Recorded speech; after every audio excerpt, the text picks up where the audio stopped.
Welcome to Adventures in Education, a program that spotlights positive things happening in the world of education in Southern Oregon and Northern California. I'm John Letts.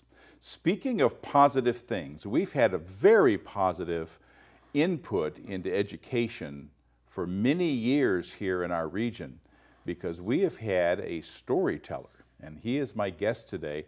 And so at this point, I want to welcome Thomas Doty. Thomas, welcome to. I am so pleased to be here. Thank you. Well, I'm pleased to have you. And you started telling stories in 1981. Mm-hmm. I moved to the Valley in 1981. And it didn't take long for your name to get around as we have this storyteller. I didn't know what that entailed at the time. It was just kind of interesting that someone goes around and tells stories. But I have learned so much about the richness of this storytelling. And becoming aware of that, I wanted to make sure that my viewers know what a valuable thing you give, to the people in this area. Oh, thank you. So where did your early influences start in storytelling? Well, for me, storytelling really began with, excuse me, Grandma Maud. She was our family storyteller, and she would, gather us kids around a fire, tell us stories, and many of those stories were our native stories from this area. And even though she died when I was pretty young, I was 9, I've never forgotten those stories. And I went through school studying all kinds of different things, mostly writing. But eventually I spent a year with the Tlingit Indians up in Alaska.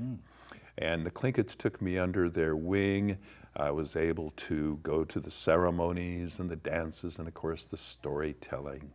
And when I came back home to Southern Oregon, it was clear to me that nobody was keeping alive our native stories, the ones my grandma had told me. And so I decided that would be me. And of course, back then, there were no workshops in storytelling. You can get a degree now in storytelling at a college. So I did what storytellers have done for thousands of years. I sought out the elders, and I had many, many wonderful teachers, elders who I would sit with for hours and hours and listen to their stories and listen to the stuff about the culture and go home and madly scribble into my notebooks everything I could remember. And that was my beginning. And in 1981, I did my first performance, and that's what I've been doing ever since. Wow. And it's so great, I think, that people in the schools as well as in the community have been able to, this is new information for them. This is not things that they've known before. Well, I was really fortunate. Early on in my storytelling, I became part of the arts and education program.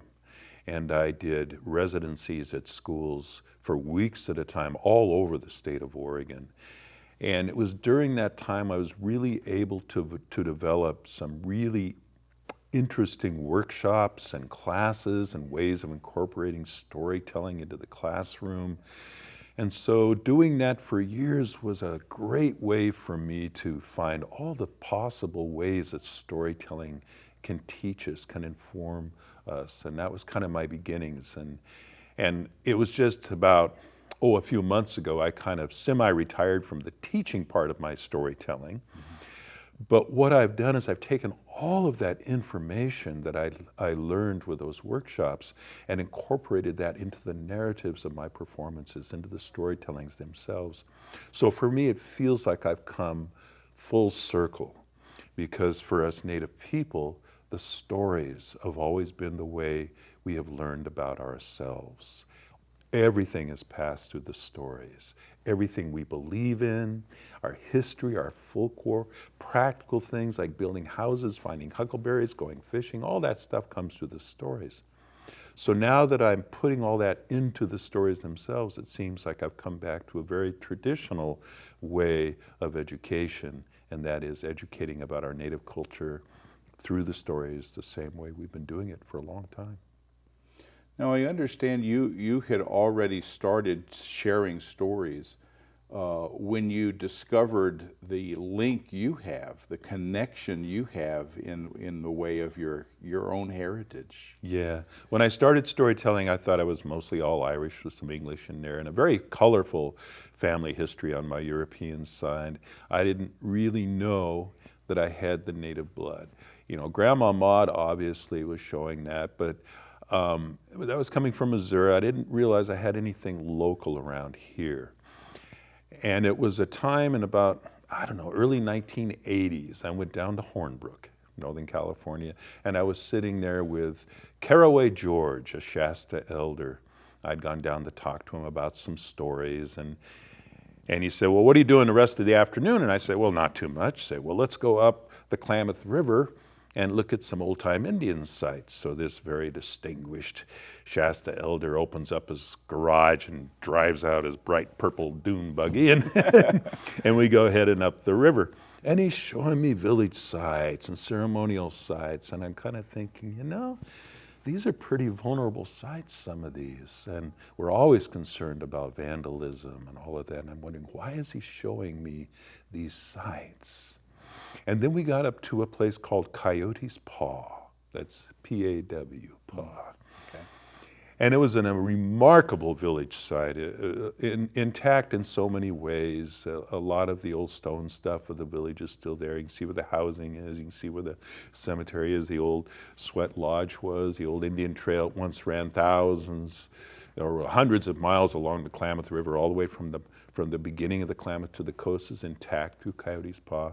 And even up into historic times, the ghost dance trees from 1870 are still standing in Coyote's Paw. And we're walking around that village, and I'm thinking, wow, this is amazing. One of the few village sites I've ever seen where you really get a sense of the village, the layout of it when you go in. And of course, the spiritual connection as well, the energy of the village. And I finally came around and I asked him, I said, so Caraway, why are you bringing me here? This is a pretty sensitive site. And he just smiled and he says, well, we have in our tribal memory still that your ancestors lived here. I'm just bringing you home. Wow. And so that was the beginning of me diving a little deeper Yeah. into the genealogical records, of which we had many, because my father was the family genealogist, to find those connections to both Shasta and Tacoma. Not enough hard evidence for me to get a federal Indian card and be a registered Indian with one of the tribes, but certainly enough for me to realize that my ancestors are there on the native side. And when I speak to Grandma Aggie, our Tacoma elder, she goes, oh, we've always known that. I've always thought you're part of my family. So. I understand she also had a role when she witnessed you telling some stories. Yes. How did that work? Well, when Grandma moved into the Rogue Valley in the 80s, I had heard about her, but I hadn't met her yet.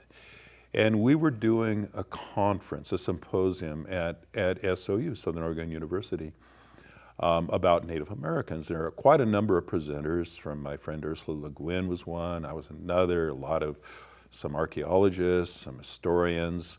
And I was doing a storytelling, and this was actually with my daughter. We were doing a storytelling together. And I was looking in the back, and there was this woman in the back in full regalia and basket cap, and I'm thinking, who is that? She looked kind of familiar. And she's watching me, and I do this whole story about John Beeson at the end of the performance, a very powerful piece. There was this big round of applause, and she stands up, and she takes an eagle feather, and she looks at me, and she points it directly at me and goes, nods at me, and I go, okay, who was that? Well, I was about to find out because she was the next speaker. Sounds like quite an endorsement. Well, and the reason she looked so familiar is I had a photograph on my piano at home of her great Aunt Frances, a Tacoma storyteller, and her mother, Evelyn, sitting next to her.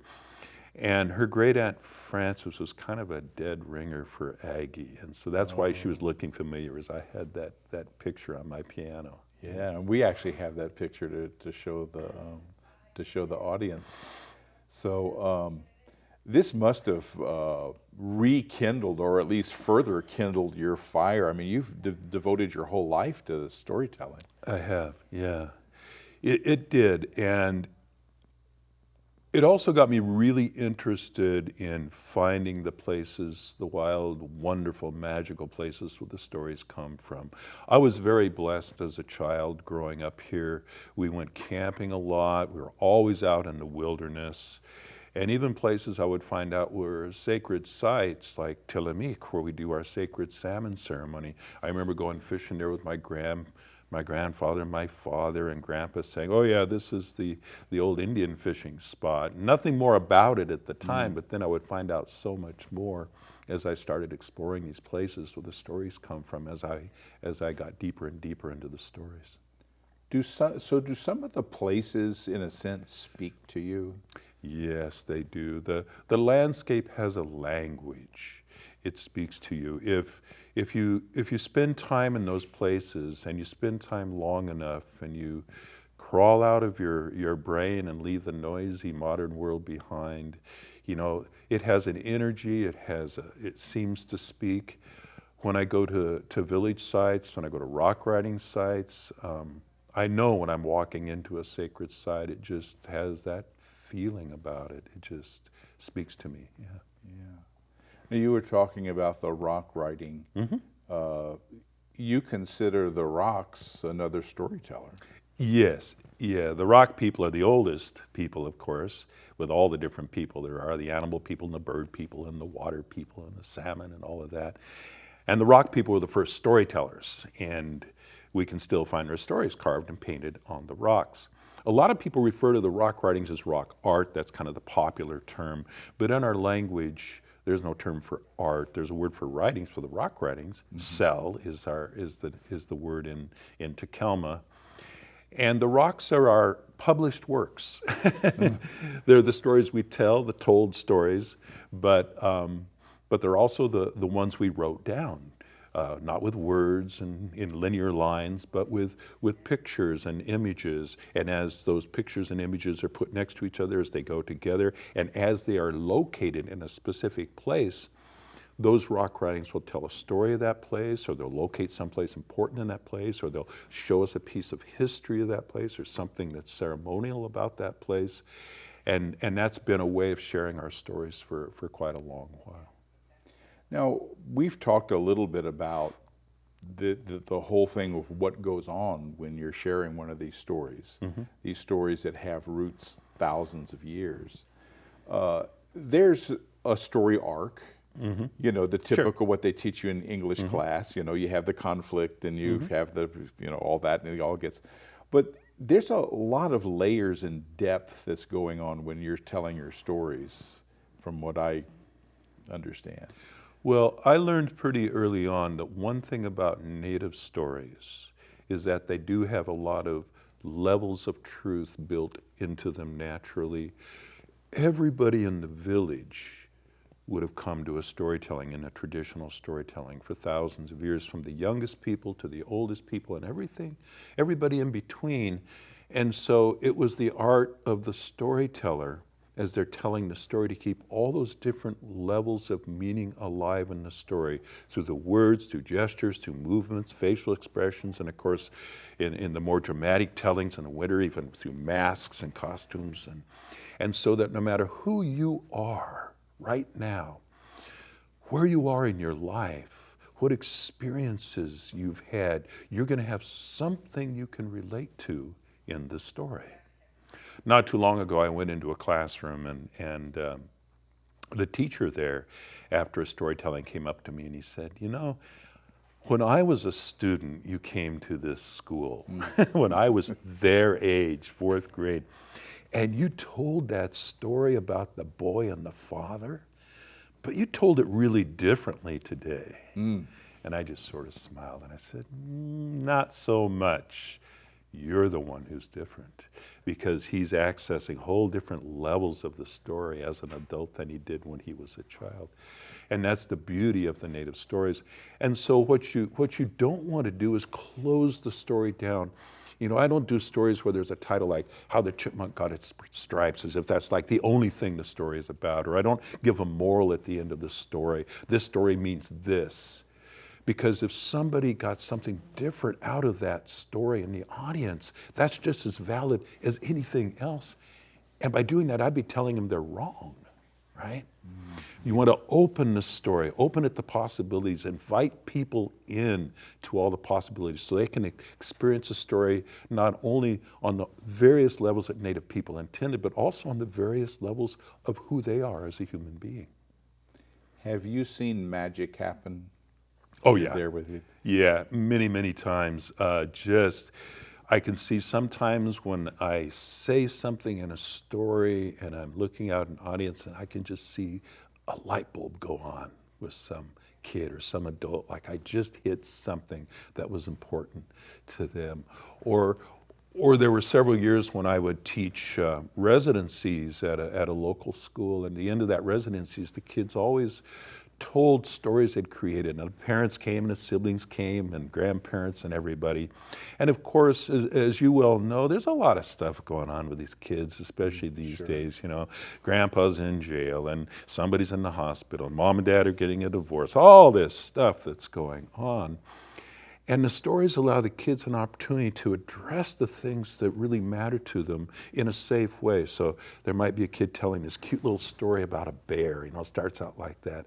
And I'm kind of looking out in the audience, and all of a sudden as the story progresses, I see the faces. There's just jaws drop, and I know that's his parents, and they've just figured out what the story is really all about what's going on at home with him and how he's reacting to it. So the connection is made, and it's made through stories. Yeah. So it's no wonder you've devoted your life to doing this. On many levels, I'm seeing. Mm-hmm. You know, you're seeing that magic happen. You're keeping these stories alive. And you're involved now in a project that's involved with some other folks that's keeping these stories alive. Mm-hmm. Tell me a little about that.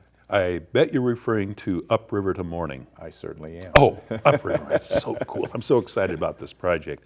My dear, dear friend, Tish McFadden, has written a wonderful story called Upriver to Morning, and it is based on 25 teachings of Grandma Aggie, and that are woven into the 5 chapters of this story. And the story takes place over the course of a year with animal, people, characters, Salmon being the main character, journeying up the Rogue River with the help of several other friends like Coyote and Deer Woman and Bear and all of the others, and Red-tailed Hawk flying along as well. Journeying up over the course of a year to the source of the Rogue River, from the mouth to the source, to meet Morningstar, Salmon's teacher. And Morningstar is actually a translation of Grandma Aggie's Takelma name, Tawaiwi, which means morning star as well. Yeah. So this is an incredible project. We've been working on it for 3.5 years. There is the book that Tish has written. There are songs that Tish has composed to go along with each of the chapters. She's a wonderful songwriter and composer as well. There's an audio book. There is a story theater script, so children, adults, theater companies can act out the story, produce it in the classroom or a big full-blown theater production. That's a real powerful way to process learning. Everything, including all of the curriculum materials, are all bilingual, so in English as well as Spanish, so that's going to be a powerful resource for teachers as well. And the thing is, we've been very, very careful to make sure that everything in this story and everything that comes in with all of the additional materials with the story is authentic, is genuine, is accurate to Takelma stuff. And so the thing is, there's not a lot of resources for teachers out there on the Takelma Indians, and the most accurate ones are also the most difficult to get to. Mm-hmm. Some of the least accurate ones are the easily obtainable ones. But they're not accurate. Exactly. But no fourth grade teacher is going to spend, 5 hours one night going through, hundreds of pages of John Harrington's handwritten field notes from 1930 to just find the right little thing she's going to mention to her fourth graders the next day. Yeah. But having this Upriver to Morning brings all of these resources together.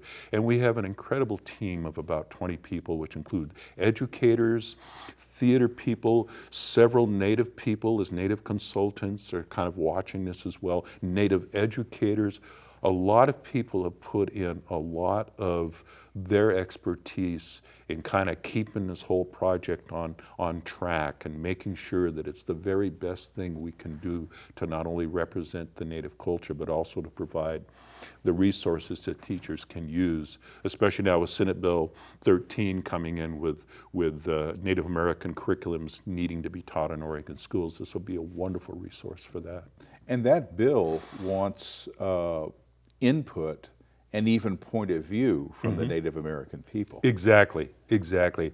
And that's why we have several Native people on our team in an advisory capacity and as a consultant, just to make sure that we not only get everything accurate, but also look at all the possibilities. These people are also really creative thinkers, right? And so they're saying, well, you could do it this way, but maybe we should enlarge it and do it this way. So new ideas and possibilities to go deeper and deeper and deeper into the mythology and the history and the culture of our local indigenous people has been a remarkable journey. When you say deeper and deeper, I'm thinking depth, and I'm thinking I know from teaching language and other subjects that you can teach things in a way that are rich, I guess is the thing I'm thinking of, content rich. So there may be, looking on the surface, you go, oh, okay, you do this, this, and this. Right. But if you include that richness in it, Yes. it may involve struggle, Right. but you get to such a stronger place. You do, indeed. And the other part of this is not whitewashing. The history, even the dark years in our history as Native people with the arrival of Western Europeans and the Trails of Tears that removed the Native people from here. And we want to tell the story, the real story, stuff that has been generally passed over in school textbooks in both history and social studies for quite a number of years. And so to get the real story out there. And stories, again, are the way to do that. The stories are what people pay attention to. As a storyteller, I know that. If I'm telling stories to a bunch of kids and I finish the story and then I start talking about something for a few minutes, they go from this in the story to, when I start back into the story, it's like, woo, there we are again, Yeah. Well, it's a real hard thing to tackle, isn't it? Because what happened to them is horrible. Yes, that part is, there's a whole storytelling performance I do that is all about Indian white contact time. It's the most intense program I do. And this fall, I've done that actually more times than I have ever done in the schools. It seems a real popular one, especially at the 8th grade level, and social studies students are studying Indian white contact time. And I approach the teachers and the principal before I do this, and I say, this is really the most intense program I do. I'm not going to sugarcoat it. I'm going to talk about genocide. I'm going to do a number on Columbus. I'm going to talk about the connection between Hitler's death camps for the Jews and him sending men to tour the Indian reservations in Oregon. I'm going to talk about this stuff, but I'm also going to talk about John Beeson, a Western European who saw the Indian people as spiritual beings at a time when the actual official, policy of the state of Oregon was wipe out the Indians, get rid of them. Yeah. And the first Methodist minister, Gustavus Hines in Oregon, he was saying, we need to get rid of the Indians so a people more worthy of this place will be able to live on this land. And I tell the teachers and the principal, this is very intense. I'm not going to sugarcoat it. I just want to warn you. And they say, good. Yeah. Go for it. And that's been a change. Yeah. That's been a big change. And I see it all in the schools as I travel around. I still see teachers whose idea of 4th grade curriculum on Indians is doing pilgrims and Indians dressed up for Thanksgiving, around Thanksgiving, and that's it. Yeah. And sometimes even those dressing up, I forget the source, but a Native American group was saying, making those feathers out of construction paper, feathers are sacred to us. Yes. So exactly. It's the duty of people, I think, in the education system to learn what's appropriate and what's not. and to allow that point of view to happen. So we're almost out of time, Tom, but what do you see for the future in storytelling? I mean, are you working out of it, or do you see yourself doing more of it? No, there's no retirement plan for what I do. I'm going to just sort of over on stage one day. But really, I'm just continuing to learn.